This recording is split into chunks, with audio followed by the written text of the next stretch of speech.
Salut à toi et bienvenue dans ce nouvel épisode d'un moment pour soi. Prends une grande inspiration.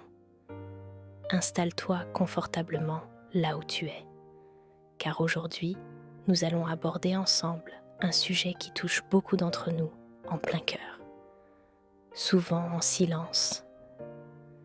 Est-ce qu'il t'arrive parfois d'avoir cette peur viscérale, presque paralysante, que la personne que tu aimes finisse par te quitter?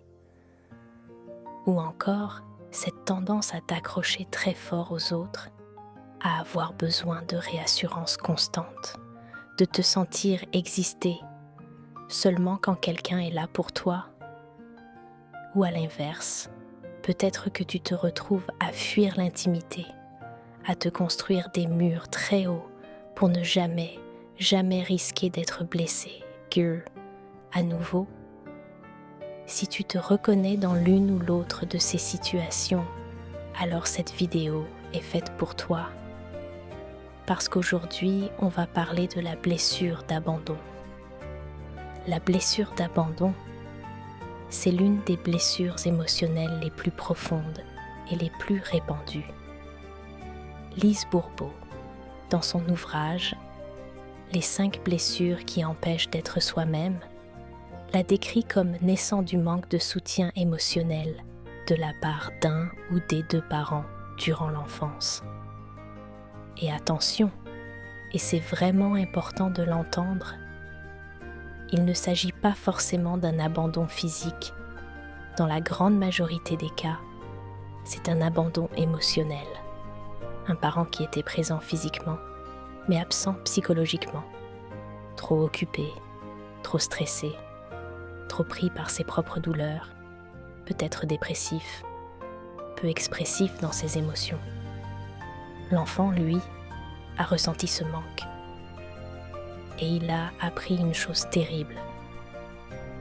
Mes besoins affectifs ne seront pas comblés.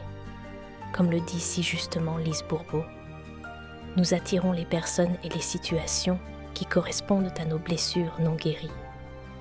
La blessure d'abandon attire des partenaires qui finissent par partir, confirmant ainsi la peur originelle.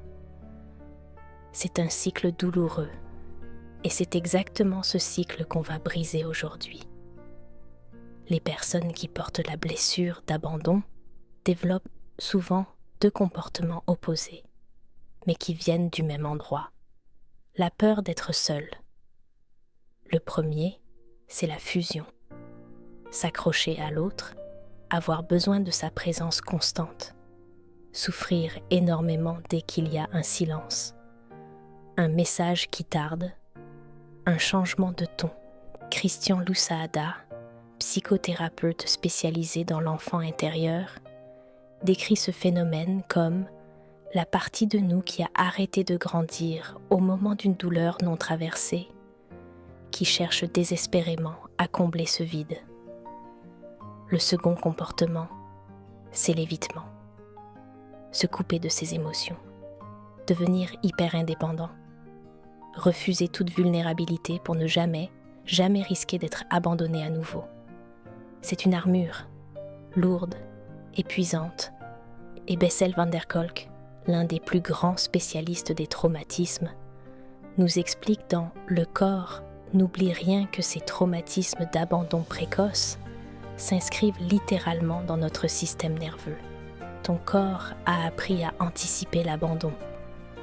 Il crée des réponses automatiques de fuite ou d'accrochage, même quand il n'y a pas de vrai danger. Même quand la personne en face de toi t'aime. Tu te dis peut-être, est-ce que tout ça n'est pas un peu dans ma tête? Absolument pas. La science le prouve. Connais-tu l'étude ACE? C'est une immense étude menée par le CDC américain sur plus de 17 000 participants. Cette étude démontre de manière très claire que la négligence émotionnelle subie durant l'enfance a des impacts mesurables et tangibles à l'âge adulte. Elle montre que ce manque entraîne des troubles anxieux, de la dépendance affective et de profondes difficultés relationnelles. Donc, si tu ressens ces difficultés aujourd'hui, c'est physiologique et psychologique.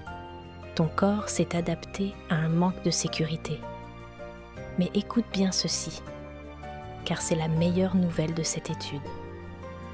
Ces impacts ne sont pas irréversibles. La guérison est possible. Alors, comment s'en sortir? Comment apaiser cet enfant intérieur, terrorisé à l'idée d'être seul? Je vais te donner 2 exercices concrets que tu peux commencer dès aujourd'hui. Le premier, c'est la régulation dans l'instant. La prochaine fois que tu ressens cette peur d'abandon monter, un message qui tarde, un silence inattendu, une distance perçue, fais ceci. Pose une main sur ton cœur. Ferme les yeux si tu peux et dis-toi intérieurement, doucement, avec sincérité. Je suis en sécurité maintenant. Ce n'est pas la même situation qu'avant. Je suis un adulte. Je peux me soutenir moi-même. Ce geste simple active ton système nerveux parasympathique. Il envoie un signal de sécurité à ton corps. C'est une technique de régulation puissante. Et plus tu la pratiques, plus elle devient automatique. Le deuxième exercice, c'est ce que Christian Loussaada appelle le reparentage, le dialogue avec ton enfant intérieur. Voici comment le faire. Ce soir, prends un carnet. En haut de la page, écris « Cher, petit, ton prénom » et laisse venir les mots. Qu'est-ce que tu aurais eu besoin d'entendre quand tu avais 7 ou 8 ans? Qu'est-ce que cet enfant avait besoin d'entendre en ce moment précis? A-t-il besoin d'entendre qu'il compte? Qu'il ne sera plus laissé de côté? Et maintenant, c'est à toi, l'adulte solide d'aujourd'hui, de lui dire ces mots. Dis-lui, je te vois, tu es important, je suis là et je ne t'abandonnerai pas. L'idéal est de transformer cela en une routine de reparentage quotidien. Accorde 5 minutes d'attention inconditionnelle à cet enfant intérieur chaque soir. Tu deviens ainsi, jour après jour, le parent bienveillant dont tu as manqué. Je sais que ce chemin de guérison demande du courage. Aller regarder ces zones de vulnérabilité n'est jamais facile. Mais rappelle-toi d'une chose fondamentale. Guérir la blessure d'abandon, ce n'est pas devenir quelqu'un qui n'a besoin de personne. C'est devenir quelqu'un qui n'a plus besoin de l'autre pour exister, qui peut être seul sans se sentir abandonné, qui peut aimer sans se perdre, comme le dit Christian Loussaada.